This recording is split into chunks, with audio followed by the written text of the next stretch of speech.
Ya, kita cukupkan dulu 2 ayat. Insyaallah kalau memungkinkan Sabtu depan kita lanjutkan. Masih berbicara menjelang Pilpres. Iya. Iya, ini kan bimbingan Al-Qur'an. Apa yang mesti kita lakukan menjelang Pilpres ini, kan gitu. Saya ulangi secara sekilas bahwa pemimpin yang harus mendapatkan dukungan adalah orang yang memang sudah teruji. Ibtala Ibrahim. Ujian tersebut bukan ujian semata-mata fisik, tetapi ujian mental. Dan melalui ujian tersebut dilakukan fa'atammahunna, dengan mendapatkan nilai baik, gitu ya. Atammahunna. Nah, Allah telah menetapkan Ibrahim sebagai pemimpin teladan untuk diikuti oleh para pemimpin berikutnya. Kenapa? Karena Allah tegaskan Ibrahim ini sebagai imam linnas, bagi manusia. Jadi para pemimpin sekarang hendaklah menjadikan Ibrahim sebagai teladan bagaimana cara mengatur umat. Ibrahim sebagai manusia sangat berharap ada pelanjut dari keluarga. Makanya dia berkata wa min dzurriyyati. Dan Allah Subhanahu wa taala tidak menyebutkan masalah keluarga atau tidak, tetapi yang taat akan melanjutkan kepemimpinan kamu.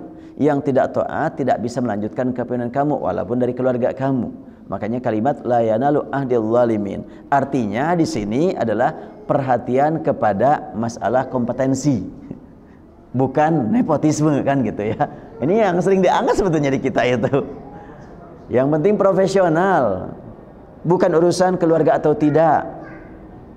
Yang penting dia mampu dari partai mana, terserah itu. Istilah itu kan sering diunggap itu. Walaupun pada praktiknya partai-partai juga sih. Nah, ini adalah jelas sekali bimbingan ini. Bimbingan dari Allah Subhanahu wa taala. Mungkin kalau kalimat wa min dzurriyyati diterapkan di Indonesia, kata presiden jadi nanti itu, nah, ini yang jadi kabinet, ini anggota kabinet siapa nih? Wa min dzurriyyati, apakah dari partaiku kabinet ini atau dari keturunanku? Langsung Allah mengingatkan orang yang mampu. Yang zalim jangan diangkat walaupun keluarga kamu. Orang yang tidak taat kepada Allah jangan diangkat walaupun partai kamu. Tetapi kalau memang mampu, terserah partai kamu atau bukan. Yang dilihat adalah kemampuan. Ini memang sudah ada bimbingan politiknya di sini ya. Wa min dzurriyyati, tapi dengan bahasa yang sangat luas. La yanalu ahdil zalimin. Kemudian wa idz ja'alnal baita mathabatan linnas. Kami jadikan rumah Allah tempat pertemuan utama. Artinya ibadah yang masih didahulukan. Berbicara masalah negara, mohon dulu kepada Allah, ibadah dulu. Berbicara masalah umat, ekonomi, sosial, politik, menghadap dulu kepada Allah sama-sama. Karena apa? Karena ingin mencapai keamanan. Apalah artinya banyak duit kalau tidak aman? Apalah artinya bangunan begitu mewah kalau tidak aman? Malah justru akan semakin menakutkan. Tapi kalau aman, tentunya mau maju ekonomi ataupun tidak, kalau aman insya Allah akan diraih kesejahteraan. Lalu berikutnya, wattakhidhu min maqami Ibrahim musalla. Diketahui oleh masyarakat pusat peribadatan si pemimpin. Di mana dia duduknya, di mana dia sujudnya, rukuknya, diketahui oleh masyarakat. Sehingga tidak susah mencari pemimpin. Kalau mau bertemu, di situ suka rukuknya dia, di situ suka sujudnya dia. Pembinaan berikutnya adalah hendaklah pemimpin bekerja sama dengan kadernya dalam mencuci dan dalam membersihkan kehidupan masyarakat, dimulai dengan membersihkan tempat ibadah. Antahira baiti lit-taifin. Kenapa kok ini langsung Ismail? Karena pada waktu itu belum ada yang lain. Baru hanya Ismail yang ada, dan Ismail adalah putranya Ibrahim. Ini juga memberikan gambaran bahwa seorang pemimpin hendaklah menjadikan anaknya menjadi orang yang dapat memberikan keteladanan kepada masyarakat luas. Jadi tidak hanya mengurus umat sementara keluarga tidak diurus. Nabi Ibrahim mengurus keluarga untuk menjadi teladan bagi umat. Berikutnya adalah dijadikan sebagai tempat ibadah untuk orang yang tawaf, keliling kemana-mana untuk menghadap kepada Allah, dan juga menikmati hidup di tempat ahli ibadah, al-akifin. Dikunci dengan hasil dari semuanya itu, dia menjadi orang yang tunduk dimanapun dia berada. Sedang megang komputer, tunduk kepada Allah. Sedang hitung uang, tunduk kepada Allah. Sedang menerima handphone, tunduk kepada Allah juga. Rukka, as-sujud, dan sujud tentu semakin tunduk lagi ke lebih tunduk di bawah, lebih daripada ruku. Wallahu alam. Nanti proses pembinaan atau pembangunan negaranya nih pada ayat 126. Nah, ini baru persiapan ya. Baru persiapan nih, tampil pribadi, tampil keluarga. Tapi bagaimana pembinaan langsungnya ada pada ayat berikutnya insyaallah. Baik, kita cukupkan sampai di sini. Kalau ada yang mau bertanya cukup satu orang saja. Ya, dua bolehlah. Ya, silakan Ibu. Nah, tadi sebatkeun dina Al-Qur'an. Iya. Jadi kalau Al-Quran tidak menyebut usia, tidak menyebut tahun, berarti memang tidak menjadi pusat perhatian buat kita. Jadi yang mesti jadikan perhatian adalah yang terkait dengan masalah ujiannya saja. Usia yang jelas, dia masih kecil. Ya, silahkan.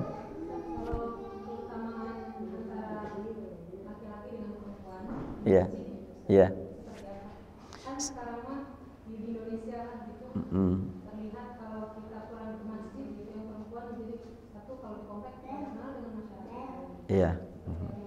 Kondisi masyarakat di zaman Rasul dengan di zaman sekarang sangat banyak sekali perbedaan. Di zaman Rasul, kenapa wanita diperintahkan untuk fokus menjaga anak dan laki-laki diperintahkan untuk banyak berinteraksi dengan masyarakat luar? Karena memang kalau laki-laki tidak disuruh ke masjid, susah bertemu dengan tetangga. Saya terus terang hanya bisa bertemu dengan tetangga yang suka ke masjid. Yang tidak suka ke masjid saya susah ketemu. Tapi kalau istri saya kenal dengan semua ibu-ibu tanpa harus ketemu di tempat khusus, dan hafal, istri saya hafal dari ujung ke ujung. Si ibu ini rumah nomor sekian, si ibu ini saya nggak hafal sampai sekarang. Bapak ini namanya siapa? Nggak hafal. Kalau nggak bertemu di masjid nggak pernah ketemu. Sebab yang suka ke masjid cuma beberapa orang saja, ya itu aja yang kenal. Nah, makanya Al-Islam mengajarkan pentingnya ada interaksi sama orang luar. Bapak-bapak disuruh ke masjid. Ibu-ibu punya tugas menjaga anak bila anaknya sudah pada besar. Dan tidak besar tapi juga ada yang menjaga. Kemudian untuk ngurus makanan juga, ya sekarang sudah banyak rumah makan di mana-mana. Nah, tentunya berbeda kondisinya. Manakala ada ibu-ibu, saya mau sering-sering ke masjid, selama tugas di rumah tidak terbengkalai, silahkan saja. Sebab sudah dicontohkan zaman Rasul juga. Setelahnya Rasulullah wafat, istri-istri Rasul suka iktikaf. Sebelum Rasulullah wafat, enggak, kecuali waktu-waktu tertentu diajak oleh Rasul. Antara lain, sewaktu tanggal 27 Ramadan, istri dan semua keluarga Rasul diajak ke rumah. Diajak ke masjid. Ini juga memberikan pelajaran bahwa wanita ke masjid silahkan saja, selama tidak meninggalkan kewajiban yang tidak bisa dikerjakan kaum bapak. Ini soalnya ini bagi para bapak ini harus menyadari betul. Pekerjaan-pekerjaan yang ditangani oleh bapak, ibu-ibu mampu. Tapi ada pekerjaan ibu-ibu yang bapak-bapak sama sekali tidak mampu. Iya kan gitu tuh. Makanya bapak-bapak jangan mengganggu ibu-ibu saat melaksanakan tugas seorang ibu. Harus dimerdekakan ibu-ibu itu. Jangan ibu-ibu disuruh kerja cari duit. Ada tugas yang memang tidak bisa dikerjakan oleh bapak. Tapi kalau umpamanya sudah teratasi semua pekerjaan ibu-ibu di rumah, dia mau aktif di luar, ya tergantung bagaimana, silahkan saja. Ya kan, Kalau umpamanya sekarang menjadi supir angkot, ibu-ibu ada. Menjadi tukang ojek, ibu-ibu ada. Menjadi tukang beca, ibu-ibu ada. Walaupun di Bandung mungkin masih susah dicari. Jadi tukang gulat, ibu-ibu ada. Jadi apapun ada ibu-ibu. Tapi pekerjaan ibu-ibu melahirkan, menyusui anak gak akan bisa ditemukan di bapak-bapak. Sampai ujung dunia gak akan ditemukan itu. Iya. Paling bapak-bapak minta bantuan menyusui anak kepada sapi. Nah, pakai alat kan gitu. Gak bisa. Dan tidak akan sama antara gendong anak sambil menyusui ya, dengan dari dirinya sendiri, dan gendong anak menyusui dengan susu sapi akan berbeda. Jangankan bapak-bapak, ibu-ibu saja akan berbeda. Apalagi bapak-bapak gitu kan. Ibu-ibu saja akan berbeda. Jadi ada komunikasi batin yang sulit untuk dilukiskan. Sulit untuk dikaji masalah itu. Kenapa kok sampai dianjurkan selama normal ibu-ibu menyusui anak sampai 2 tahun? Nah, selama 2 tahun itu bapak-bapak nggak bisa gitu membantu. Itu adalah ibu-ibu saja. Ini juga ada berlebihan pandangan seorang penceramah. Sebetulnya katanya istri itu nggak punya kewajiban apa-apa, semuanya kewajiban suami. Makanya hendaklah sewaktu istri katanya seorang ibu menyusui harus dibayar oleh suami. Lah, enggak seperti itu. Ada perintah dari Allah kok menyusui. Wa fisalu fi amain anishkurli wali walidayka ilayal masir.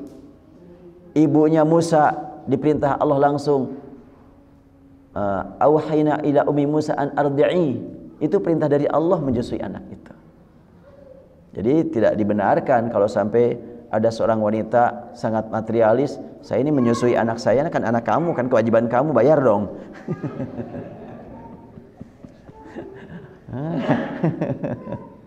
Enggak seperti itulah gitu. Ini bukan tugas aku, itu tugas aku, yang lain bukan ini. Enggak seperti itu. Kalau keterangan yang hadis itu gimana Ustaz? Ketika saya mengajak masyarakat, yuk kita kalau sudah selesai di rumah gitu ya, ini ibu yang sudah tidak punya tanggung jawab, artinya di rumah sudah ada tanggung jawabnya sudah dipenuhi. Kemudian kita lebih banyak ke masjid biar maksudnya biar berinteraksi dan lebih silaturahmi. Iya. Kan hadisnya lebih utama di rumah, bahkan di pojok rumah gitu. Iya. Kalimat hadis lebih utama di rumah, ada kalimat hadis menyebutkan la tamna'un nisaa ay yakhrujna ilal masjid wa buyutuhunna khairun lahunna. Nah, ini sekarang saya merasakan hadis ini. Janganlah kalian larang wanita ke masjid. Ini satu poin.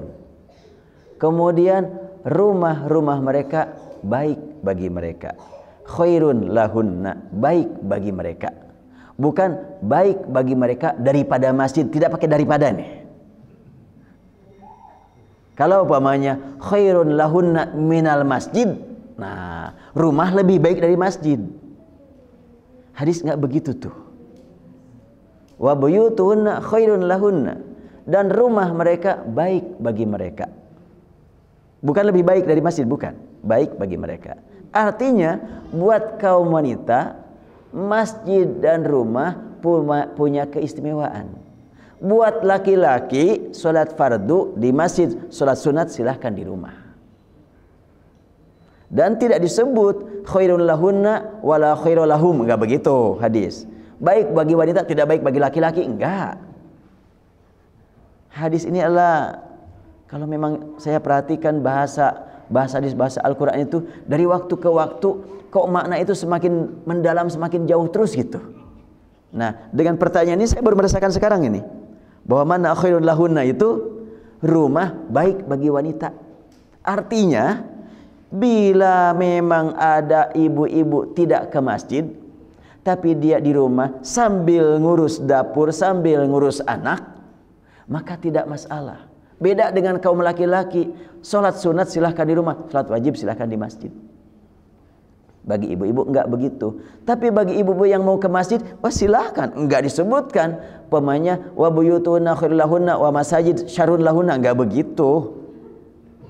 Rumah baik bagi mereka, masjid bagaimana? Ya baik juga. Cuma tidak disebutkan.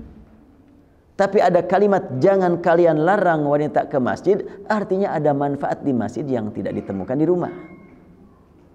Ya antara lain mendengarkan pengajian di masjid, nggak sampai ke rumah, silahkan hadir di masjid. Terutama untuk di Masjidil Haram, Ka'bah ini cuma satu. Kalau Ka'bah dua, nah ini Ka'bah buat laki-laki, ini Ka'bah buat perempuan. Ternyata di Masjidil Haram nggak demikian. Ya, wallahu a'lam. Baik, kita akhiri. Subhanakallahumma bihamdika nasyhadu an la ilaha illa anta nastaghfiruka wa natubu ilaik. Allahumma aqsim lana min khasyatika ma yahulu bainana wa baina ma'asik wa min ta'atika ma tuballighuna bihi jannatak. Ya Allah, telah Engkau berikan kepada kami rasa takut padamu. Jadikan rasa takut ini sebagai penyelamat dari siksa-Mu ya Allah.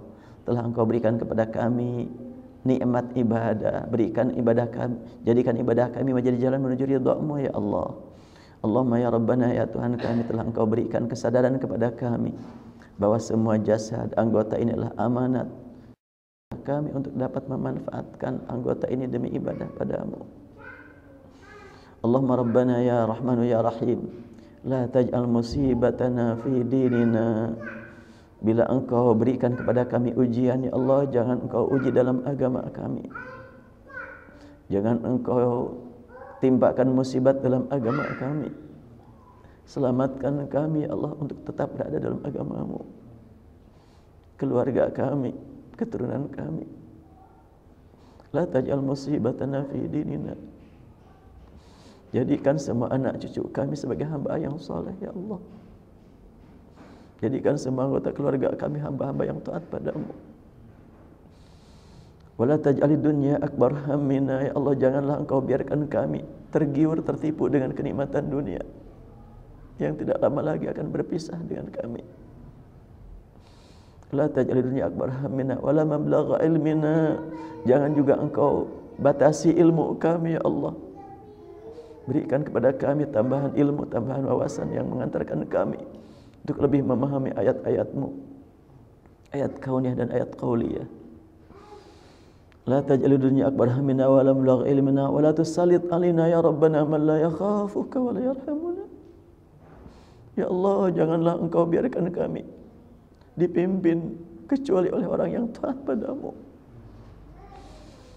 yang menyayangi rakyat, yang menyayangi masyarakat ya Allah. Jangan Engkau biarkan negeri ini dipimpin oleh orang yang tidak taat padamu.